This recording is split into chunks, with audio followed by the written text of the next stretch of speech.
closest we ever get to being superheroes. But that's still going.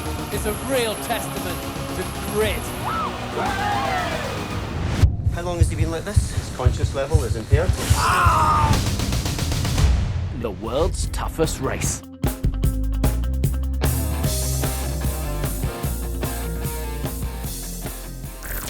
And we're on. Hi. I'm Kate. I am a coach at 98 Gym in the city. I currently hold 4 world records on the ski erg, which is an indoor, it's like a rowing machine, but it's an indoor skiing machine. I've done a 20k swim race before from Cottesloe Beach to Rottnest Island, and I've done a 2-day adventure course with mountain biking before, for mountain biking, running and paddling over 150 Ks for 2 days. But we got to stay in a hotel overnight, which is definitely not the same as what the world's toughest race is like, racing for 24 hours a day. So I already feel terrible for them. My background, I'm Caroline Buchanan. I've grown up racing BMX since I was 5 years old, and mountain biking as well.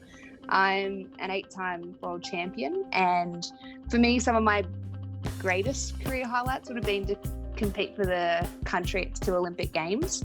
Some of my biggest challenges have definitely been the injuries that have come with being a girl in an action sport. So for BMX racing, your strength and acceleration is all about that initial velocity and takeoff. You never pedal more than 9 times before you hit a jump. So you're really only doing about 9 pedals. You'll hit a jump 9 pedals again. It's a max of 45 seconds. So you're in that burst energy system. Yeah, my output power ball is not very hard, but it tends to stay the same whatever time frame you give. But if it's 30 seconds, it's about the same as me doing a 10-minute effort or half an hour effort. See, that inspires me. I think in my training program, what I would really love from you is to know how to pace myself. I think that's one of my concerns in this is like, I'm used to 45 seconds flat out. So how do I learn in a week to pace myself, whether I'm looking at a heart rate monitor or it's completely out of my comfort zone. So how do I not blow up at halfway? Be ready. Have you been on a ski erg before? And some technique. No, so I've been on a rower, but never a ski erg, no. I want you to put tape across the screen so you can't see your numbers or anything, and I just want you to sit on the machine for half an hour. By taping up the screen, you won't be able to see any sort of instant feedback for yourself, so you won't be like, oh, I'm not going fast enough, or I'm not pulling hard enough, or like, you know, I haven't gone far enough yet. Like, there's none of that pressure there. It's just you and the machine, so you can just feel a bit, you can have your focus on the feeling as opposed to the constant feedback that I know as a high level athlete, you're probably used to seeing like numbers and like needing to know like exactly what you're doing.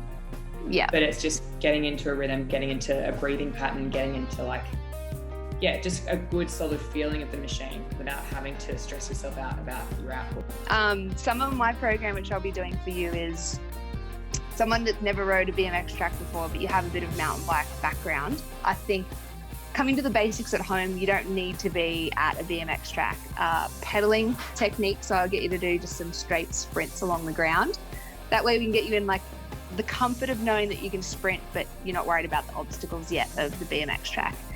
The obstacles will come, more it's about setting up your pedals level. So I want to get you to do some little cone drills, again, just on the concrete at your house. That'll get you comfortable with like knowing where the bike is, weighting your outside foot, weighting those tires on the ground so you have traction. And the start of a BMX track, there's a start gate. So another thing I'm going to get you to do is, you're a world champion athlete. We need to get you balancing. We don't want that foot down. And I think in a week with your background, we can get you balancing. So yeah, leaning against a brick wall at home, and the random gate second call is about 7 seconds, but we need you to stand out about 10 seconds prior to that. So we can sort of build up your ability to balance against a brick wall and be comfortable to be ready for that random gate call to go off. I'm not the most balanced person you've ever met. You might be a crossover athlete, who knows? Look out, yeah. 2020 Olympics. No, I'm very excited. I am very nervous, but I'm very excited. Good luck, Kate. I believe in you, and see you in 7 days. Check in if you need anything. Thank you. The world's toughest race.